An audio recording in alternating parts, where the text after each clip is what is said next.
കൊല്ലം അഞ്ചലിൽ ബാഹുബലി കണ്ട് ഹരം കയറിയ യുവാവ് താൻ ബാഹുബലിയാണെന്ന് പറഞ്ഞ് തിയേറ്ററിന് മുന്നിൽ പാർക്ക് ചെയ്തിരുന്ന 9 കാറുകൾ അടിച്ചു തകർത്തു. ഇയാളെ പോലീസ് കസ്റ്റഡിയിലെടുത്തെങ്കിലും സ്റ്റേഷനിലെ സാധന സാമഗ്രികളും യുവാവ് തകർത്തു. ഇയാൾ മാനസിക രോഗിയാണെന്ന് പോലീസ് അറിയിച്ചു.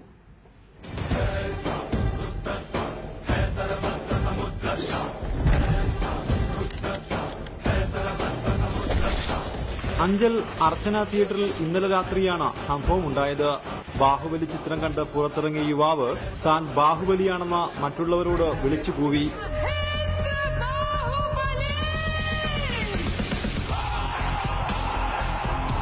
തുടർന്ന് ഇയാൾ തിയേറ്ററിന്റെ ഗേറ്റ് തകർത്തു. തിയേറ്ററിന് മുന്നിൽ പാർക്ക് ചെയ്തിരുന്ന 9 കാറുകളും യുവാവ് അടിച്ചു തകർത്തു. ഇതിലും അരിശം തീരാതായതോടെ തിയേറ്റർ ഉടമയുടെ ഉടമസ്ഥതയിലുള്ള ബിയർ വൈൻ പാർലറിന് നേരെയും യുവാവ് കല്ലെറിഞ്ഞു. പോലീസ് പിടികൂടി ഇയാളെ സ്റ്റേഷനിലെത്തിച്ചെങ്കിലും സ്റ്റേഷനിലെ പൈപ്പും ബക്കറ്റുകളും അടിച്ചു തകർത്തു. അഞ്ചൽ മണ്ണൂർ സ്വദേശിയായ ഇയാൾ മാനസിക രോഗിയാണെന്നാണ് പോലീസ് പറയുന്നത്. കേസ് രജിസ്റ്റർ ചെയ്ത ശേഷം പ്രതിയെ മാനസികാരോഗ്യ കേന്ദ്രത്തിലേക്ക് മാറ്റിയിട്ടുണ്ട്.